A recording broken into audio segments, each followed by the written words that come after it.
Hello, hey, greetings.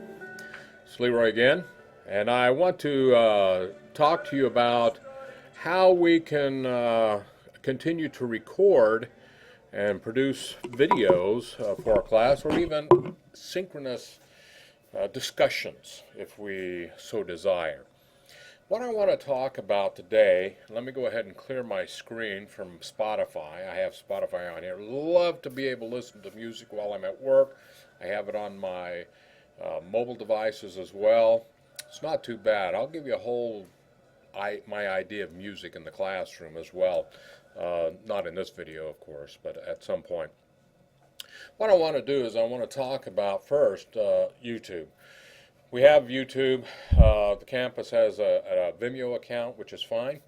You can use that. You can load your videos into it. But if you decide you want, you can have your own YouTube account. This is up to you. We're not going to pay for that. Of course, you don't have to. That's just part of the freebies that are out there for you to use. Now, I prefer YouTube because I can do a lot of things with it. I can do some uploads in it, I can record in it, I can edit in it. There's a lot of reasons why I like it, and that's why my library, if you take a look at it, a lot of videos in there. One of the things I talked about in a previous video was Google Hangouts.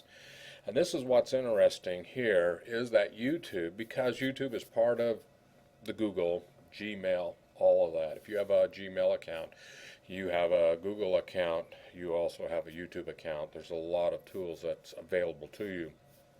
There's one, besides uploading my videos that I create off the side.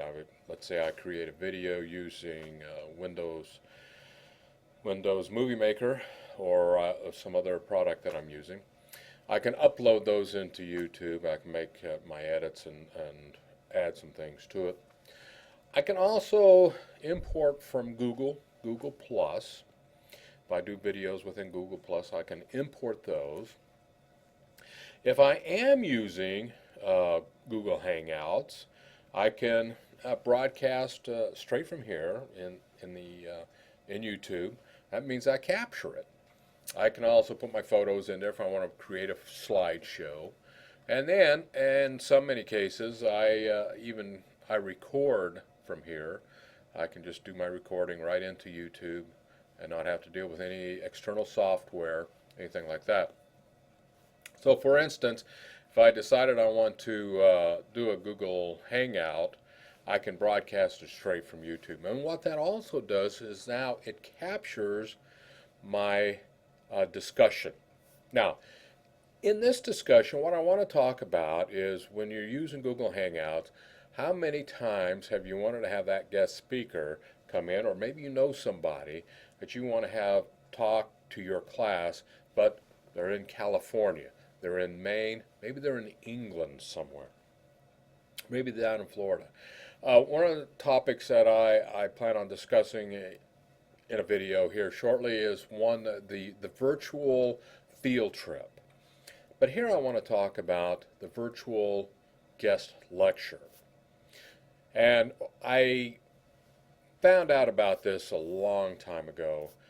Several years ago when we were trying to figure out how to teach a class in which the instructor we wanted lived in Scotland. And so, it's just one of those. Let me continue. I had a phone call. Company Nearpod. You may have heard about that. I have been talking about that. We're trying to push that.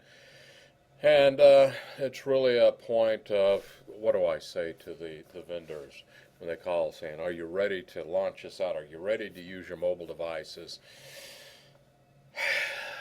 We're not ready. Okay, so let me get back to this.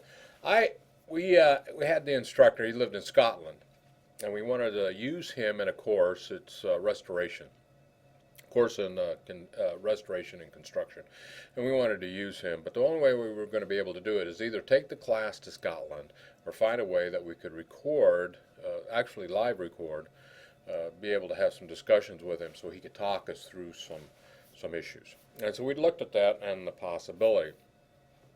And so that was down the road, looking at those, as well as I was teaching for another institution in which what we would do is we would take a professor that was in another state, and we would bring him online. The system that we had at that time, antiquated, so a telephone and the video, and the bandwidth was just terrible. But anyway, that was one way that we would bring in guest lectures. This is also a way that schools in Australia and Alaska and Canada work as well, as they use tools to bring in guest lecturers to talk about or present an idea to the students. Anyway, a guest lecture, you bring a guest lecturer, or even in the case of last year when I went to the Florida Educational Technology Conference, one of the things that they would do there, a couple of schools would do, is they had sister schools in Europe. And they would actually communicate with these students at a certain time, who would communicate with them, talk to them. In this particular case, they had Spanish. It was in Spain, a Spanish class, a class of Spanish students learning English while they were learning Spanish here in Florida, and they would do this guest communication back and forth using Google Hangouts, and they had another product they used as well, but Google Hangouts seemed to be the biggest product that worked well for the institutions. So you have a guest lecturer, you bring that guest lecturer in, and so what you would do is at that point then you have maybe a live hangout on air, or you start your own live hangout, or whatever the case may be, or you get your groups together. I want to communicate with a particular person. Well, the way I'm going to do that is I'm going to do that by going into this, communicate with them, and we can then have that lecture going as well. And with that, depending on, we can do that with your mobile device and along those ways. So you have various tools available to you to bring in that guest lecturer. And so my recommendation is go ahead and try this out. Do you know somebody? I teach art appreciation on occasion, and so I would like to bring in an artist that I know. This person, of course, lives in Colorado, so I can contact this professor and say, I would like for you to talk about the subject matter in this area. So she can come on board, and now she can provide a lecture, a discussion of what her specialty is, as far as art history, as far as the art appreciation. So there's different ways that you can do that. It's magnificent. If you know there's an instructor down Southern Maryland that you really want to bring in to talk about a subject, or you want to collaborate on a topic, or maybe a class.